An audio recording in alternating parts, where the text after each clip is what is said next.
귀한 찬양 감사합니다. 작년에도 제가 이 자리에서 한번 앞에서 찬양 인도를 하면서 말씀을 전했던 것 같은데, 저는 사실은 음치의 박치입니다. 다들 이렇게 말씀을 드리면은 웃고 그냥 넘어가시는데, 아마 저와 함께 찬양팀을 하시는 분들은 모두가 알 것입니다. 아주 심각한 음치이자 아주 심각한 박치입니다. 그럼에도 불구하고 이렇게 함께 찬양단과 찬양할 수 있는 이유는 한 가지인 것 같습니다. 함께 할 수 있기 때문에 제가 찬양을 할 수 있는 것 같습니다. 우리 제1청년회는 청년회 중에서 가장 단어 선택을 잘해야 되겠죠? 가장 네, 그렇습니다. 네, 1청년회는 가장 제가 사랑하는 청년이기도 합니다. 네, 1청년회는 그렇게 불구하고 이 자리에서 함께 4부로 이렇게 찬양을 한다는 것은 아마 쉽진 않았을 것입니다. 엄청 두렵고 또 떨리기도 하고 또한 생소한 경험일 수도 있을 것입니다. 그러나 이렇게 함께함으로써 함께 특송을 하나님께 올려드렸다는 것 자체가 너무도 기쁨이자 너무도 아름다운 모습으로 보입니다. 네, 저도 이제 고3 요맘때쯤 엄청 떨리고 있었던 제 모습을 기억합니다. 그 이유는 제가 고등학교 3학년 때 그냥 조용히 있으면 해결될 걸 굳이 신학대학을 가겠다고 온 동네방네 소문을 낸 터에 아이고 이거 떨어지면은 이게 어려워지는 겁니다. 그래서 저도 입장에 난처해지고 부모님도 난처해지시고 모두에게도 어떻게 보면 부끄러울 수 있는 상황이 있었기 때문에 누가 저에게 물어봤을 때는 담대하게 그냥 신학대학 하나 쓰고 가려고 합니다 라고 이야기를 했지만, 사실 집에서는 아마 부모님은 알고 계실 거예요. 이불 뒤집어 쓰고 잠도 못 자고 거의 밤낮을 지새면서 그 합격을 기다리고 있었던 것입니다. 네, 맞습니다. 지금 고등학교 3학년 친구들도 아마 그런 마음, 대학 입시를 한 재수한 친구, 그들도 아마 저와 비슷한 마음을 갖고 있을 것입니다. 기대했던 성적보다 잘 나온 친구들도 걱정을 할 것이고, 자기의 기대에 미치지 못하는 친구들도 아마 걱정과 근심 속에 살아가고 있을 것이라는 것입니다. 그런데 제가 대학을 입학하고 이제 올해 졸업합니다. 졸업을 앞두며 다시 제가 대학을 입학하는 것을 생각하고 고등학교 3학년 친구들을 생각해 보니까 사실은 이렇게 이제는 얘기할 수 있을 것 같아요. 대학 입학 그거 그렇게 중요한 거 아니라고요. 왜냐하면 이미 저는 그것을 지나왔기 때문에 담대함이 생겼거든요. 그런 것 같습니다. 사실은 대학 입학만 하면은 저는 알아서 목사가 되고 알아서 이렇게 제 인생이 착착착착 하나씩 넘어갈 줄 알았습니다. 그런데 쉬운 게 하나도 없더라고요. 예, 아주 쉽지가 않더라고요. 남들은 4년 만에 대학을 졸업한다고 하는데 졸업 예정 증명서를 받았기 때문에 졸업은 시켜주는 걸로 같지만 쉽지 않았습니다. 네, 대학을 4년 만에 졸업하는 것도 쉽지 않았던 것입니다. 그런데 그렇게 대학을 졸업하는 것 쉽지만 그것만이 아니라 군대를 다녀왔습니다. 군대 속에서의 그 모습, 정말로 처참한 그 광야의 길을 걸어갔던 것입니다. 그리고 군대를 다녀와서 다시 복학을 하는 것도 쉽지 않았고, 또 복학을 하고 이제 올해 졸업을 하려고 보니 그조차도 막막하고 어디로 나아가야 될지 모르는 그런 상황 속에 빠졌던 것입니다. 네, 그렇습니다. 우리의 길은 비록 저는 얼마 살지 않은 인생이지만 이렇게 하나하나 넘어감에도 불구하고 뭔가 보이지 않고 답답한 마음속을 걸어가는 그런 광야길인 것 같습니다. 아마 여러분들은 저보다 훨씬 많은 인생을 살았고 많은 것을 경험했기 때문에 저의 말에 공감할 수 있을 것입니다. 오늘의 말씀은 이스라엘 백성이 신의 광야를 떠나서 바란 광야로 이동하는 내용을 말하고 있습니다. 이스라엘 백성들의 첫 번째 행진은 아주 순조로웠습니다. 하나님 보시기에도 흡족했을 것입니다. 11절에 둘째 날 이스라엘 구림이 증거의 성막에 떠오를 때로 시작을 합니다. 둘째 딸이라고 말하는 것은 앞서 말했던 것과 같이 유월절을 잘 지켰다는 것입니다. 그리고 또 구름이 증거막 위로 오를 때라는 것은 하나님께서 이스라엘 백성의 행진을 직접 인도하셨다는 것을 의미하는 것입니다. 네, 맞습니다. 이스라엘 백성은 하나님의 말씀에 따라서 유월절을 지키고 하나님의 때에 따라서 이동을 한 것입니다. 우리가 잘 알고 있듯이 낮에는 구름 기둥으로 밤에는 불 기둥으로 이스라엘 백성들을 인도하시고 그들과 함께 동행하셨습니다. 그리고 이동할 때에는 구름 기둥으로 앞장을 서서 인도를 하셨고, 진을 칠 때에는 그 진영 위에 구름을 띄워주사 그 가운데서 진을 칠 수 있었던 것입니다. 결국 이스라엘 백성들은 쉬든지 행진하든지 간에 하나님의 백성으로서 보호를 받았던 것입니다. 그런데 그토록 하나님께서 원하시는 순조로운 행진을 했던 1차 목적지는 바란 광야였습니다. 그들은 시내 광야에서 첫 출발을 해서 바란 광야로 이동을 하는 것입니다. 오늘의 본문 뒤에 이뤄질 내용은 우리가 잘 알고 있듯이 이스라엘 백성들의 반역과 배신과 그들의 숨기고 싶은 과거들이 계속 들춰나오게 되는 것입니다. 하나님의 말씀을 거역한 이스라엘 백성들에게 그들에게는 광야의 삶은 어울릴 수가 있습니다. 그런데 하나님의 말씀을 잘 듣고 따랐던 이스라엘 백성들에게 광야를 떠났더니 또 다른 광야를 주었다는 것이 저는 이해가 되지 않았습니다. 하나님의 말씀에 순종하는 마음으로 이동한 결과가 광야라니요. 그것은 저로서는 받아들이기 어려운 그러한 문제였습니다. 그러나 12절은 이렇게 이야기하고 있습니다. 이스라엘 자손이 시내 광야에서 출발하여 자기 길을 가더니 바란 광야의 구름이 머무니라 라고 말하고 있습니다. 이스라엘 자손들이 자기 길을 간다라고 12절은 말하고 있습니다. 이스라엘 백성들이 가야 될 곳은 그 길이 바로 광야의 길이었던 것입니다. 사랑하는 연희가족 여러분들, 그리고 청년 여러분들, 광야로 우리 함께 나아가야 될 것입니다. 광야를 두려워할 것이 아니라 그곳으로 가라 명령하신 하나님과 함께 그곳으로 걸어가는 것이 우리가 가야 될 길이고 우리의 길인 것입니다. 오늘 제가 보통 잘 안 그랬는데 많이 긴장도 많이 하고 찬양을 할 때 왜 이렇게 눈물이 많이 나는지 찬양을 잘 하지도 못했던 것 같습니다. 사실은 저의 첫 설교를 아버지께서 보러 오셨거든요. 그래서 네, 그렇습니다. 저는 아버지를 볼 때마다 정말로 힘을 얻고 또한 용기를 얻습니다. 제가 아버지의 어렸을 적 사진을 한번 찾아본 적이 있습니다.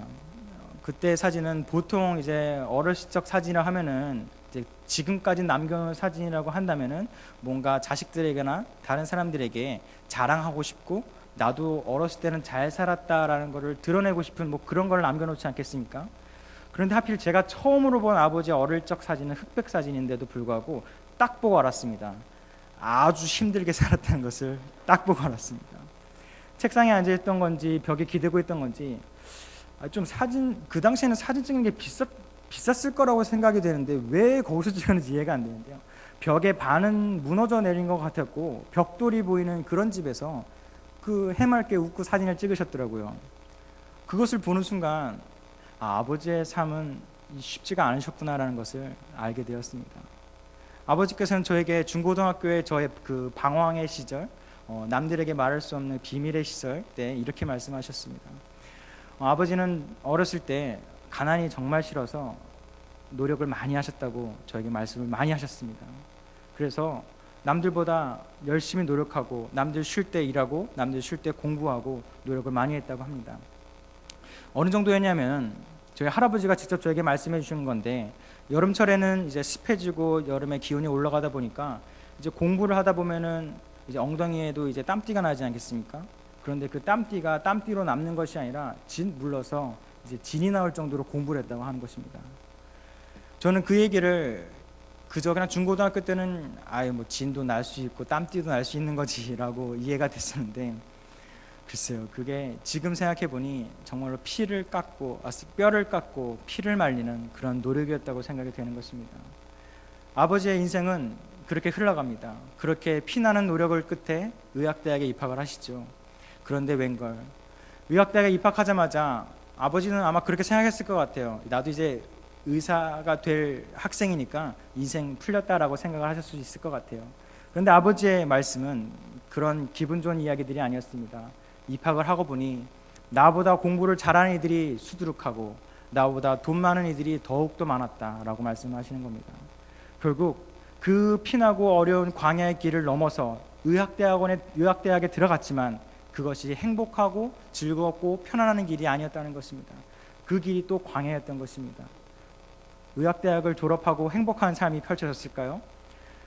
또 결혼을 또 일찍 하셔서 저희 누나를 낳으셨더라고요. 대학 졸업할 때쯤이요.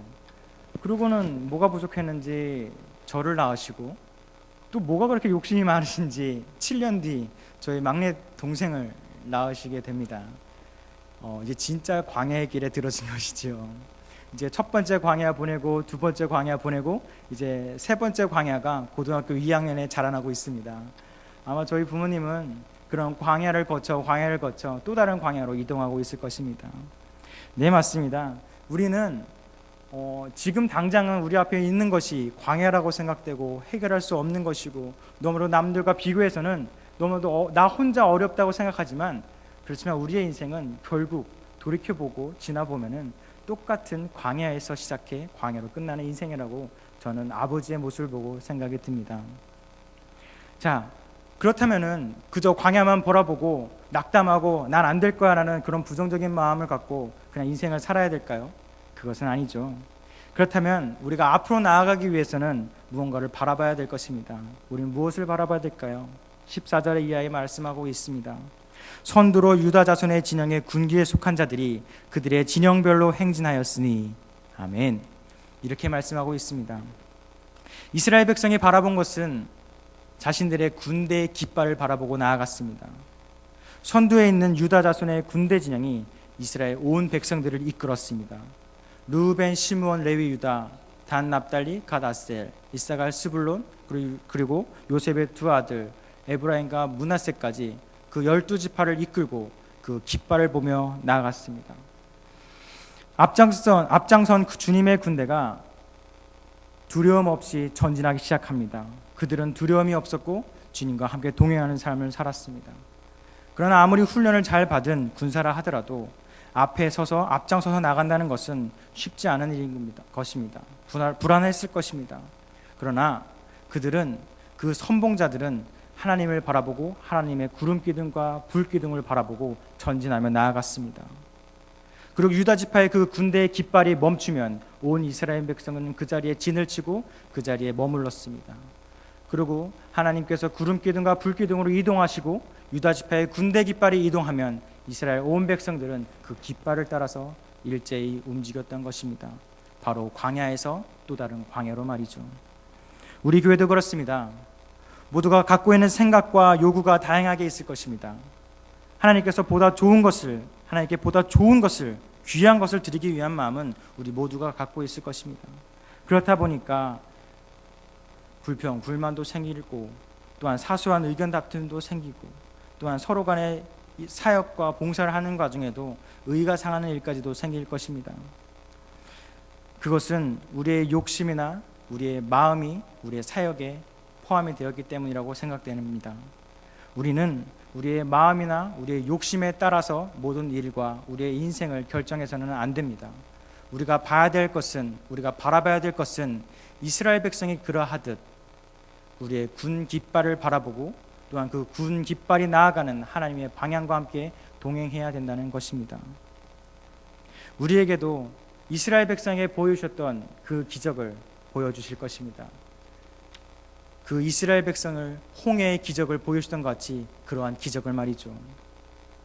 그러나 오늘의 말씀이 우리에게 더 큰 은혜로 다가오는 이유는 바로 이어져 나오는 이 말씀입니다. 25절에 단 자손 진영의 군기에 속한 자들이 그들의 진영별로 행하였으니 이 군대는 모든 진영의 마지막 진영이었더라. 아멘. 네, 25절의 말씀이 저의 마음을 흔들었습니다. 하나님께서는 단 지파를 이스라엘 백성들의 행진의 가장 마지막에 두었습니다. 이들은 모든 군대의 후진이라고 불렀습니다. 뒤에 남은 자들은 모두 여기에 속해 있기 때문이죠. 부정한 자, 연약한 자, 다른 사람들과 보조를 맞출 수 없는 자들이 이곳에 있었습니다.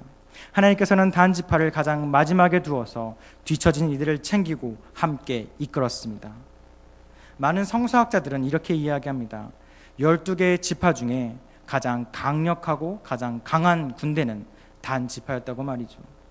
유능하고 능력 있는 이들을 하나님께서는 행진의 가장 마지막에 두었습니다. 그들에게 부족하고 연약한 이들, 도움이 필요한 사람들을 도우라고 명령하신 것입니다. 예수 그리스도께서 하늘 보좌를 버리고 이 땅에 내려오셔서 가난하고 병들고 배고프고 그런 이들을 먹이고 양육했던 것과 같이요. 지금 우리는 어느 위치에 있습니까? 남들에 비해서 조금 뒤처진가요?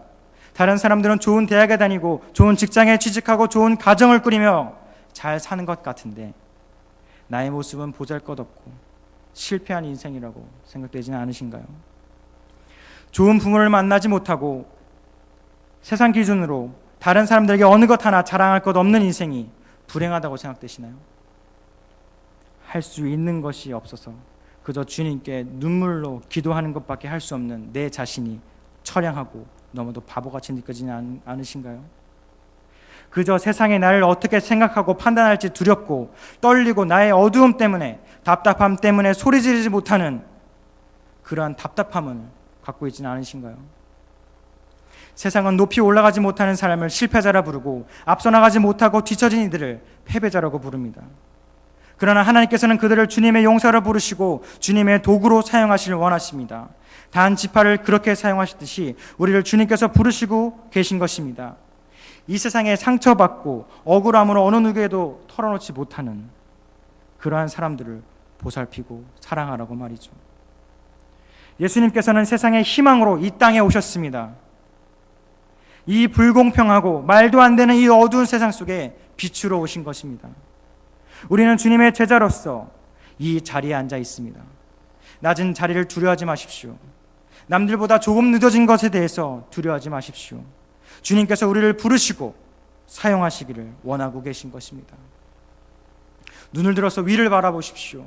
우리 앞에 펼쳐진 광야만을 바라보고 있다면 우리는 아무리 지금 이 순간은 넘어갈지 몰라도 그 다음 광야, 그 다음 광야, 그 다음 광야를 넘어갈 수 있는 힘은 나에게는 없다는 것입니다. 우리는 우리의 능력과 힘으로는 결코 한두 개의 광야조차 이겨낼 수 없는 그런 나약한 사람들입니다. 우리는 우리를 부르시는 우리의 죄를 용서하시고 우리를 이 자리로 부르신 예수 그리스도를 바라보아야 됩니다. 하늘을 바라보고 주님께서 우리를 부르시는 구름기둥과 불기둥과 같이 말이죠. 우리는 그러하면 이스라엘 백성과 같이 홍해를 가르는 그런 기적을 경험할 것이고 광야에서 광야를 넘어갈 때 우리의 능력이 없어 눈물만 흘릴 수밖에 없는 그때 주님께서 우리의 손을 붙잡아 주셨고 우리와 함께 동행하는 그런 은혜를 우리에게 부어주실 것입니다. 우리 시간 잠깐 찬양 한 곡을 하기 원합니다.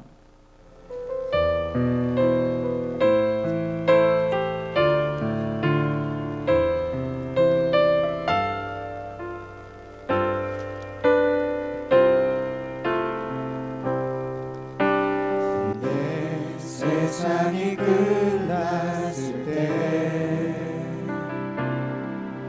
두려움과 어두움 이유 모를 답답함이 내 생명을 짓누를 때 포기하고 싶어질 때 외로움과 흔들로 썩어가는 세상 속에 무기력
하늘을 바라는 찬양의 가사입니다.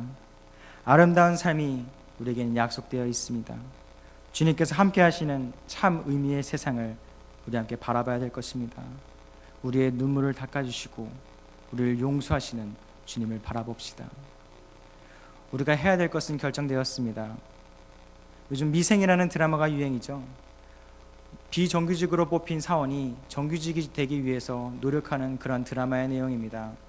그러나 결국 그 드라마의 결론은 그 비정규직은 정규직이 되지 못하고 그 회사에서 나가게 됩니다. 우리가 아무리 노력한다고 해도, 우리가 아무리 열심을 다한다 해도 우리의 능력으로는 우리 앞에 있는 정규직 하나 넘을 수 없는 그런 나약한 우리들입니다. 우리가 봐야 될 것은 하늘을 바라보고 하나님의 인도를 바라봐야 되는 것입니다. 누가복음의 기자는 예수님의 첫 번째 행적을 이렇게 기록합니다. 예수께서 성령의 충만함을 입어 요단강으로 돌아오사 광야에서 40일 동안 성령에게 이끌리시며. 아멘. 누가복음의 첫 번째 행적이 바로 예수님께서도 광야로 나아가셨던 것입니다. 그러나 예수님께서도 그분의 능력으로만 나아간 것이 아니라 성령님의 힘을 입어 광야로 나아가셨습니다. 우리 또한 예수님을 따라 성령의 힘입어 광야로 우리 함께 나아갑시다. 더 이상 두렵고 떨린 마음을 내려놓고 이 세상 가운데 당당히 외치며 주님의 이름을 전합시다. 그리하면 이 세상에서 불공평하고 너무나도 부조리가 많은 이 세상에서 주님의 기적을 우리에게도 보여줄 것입니다. 그런 기적이 없이는 우리는 하루도 살아갈 수 없는 그런 사람들이기 때문이죠. 우리 시간 광야에서 광야로 나아갑시다. 아름다운 삶이 우리에게 약속되어 있고 주님께서 우리와 함께 하시는 그 세상을 우리 함께 꿈꿔봅시다. 우리의 눈물을 닦아주시고 우리를 용서해 주시는 그러한 주님을 우리 함께 바라봅시다. 이 척박하고 불공평한 광야에서 이 세상을 향해 크게 한번 외쳐봅시다. 우리의 깃발 되시며 위로자 되시는 우리의 주님의 이름을 말이죠. 우리를 인도해 주시는 그 주님을 말이죠. 지금 기도하겠습니다. 사랑이 많으신 하나님 감사합니다. 주님, 우리의 삶은 너무나도 부족하고 연약하고 부끄러운 삶을 살고 있습니다. 주님, 우리가 그저 우리 앞에 놓인 광야를 바라보는 것이 아니라 예수님께서 그러하셨듯이 성령님의 힘입어 세상 가운데 당당히 나아가는 주님의 자녀 될 수 있도록 우리를 붙잡아 주시옵소서. 그래야 이스라엘 백성에게 그러하셨듯이 이스라엘 백성에게 홍해를 가르는 기적을 보여주시고 광야를 인도하여 주셨던 것과 같이 우리를 인도하여 주시옵고 우리에게도 기적을 보여주시옵소서. 주님, 부족하오니 주님께 나의 삶을 드립니다. 받아 주시옵소서. 지금도 살아 역사하고 계시는 예수님의 이름으로 기도드렸습니다. 아멘.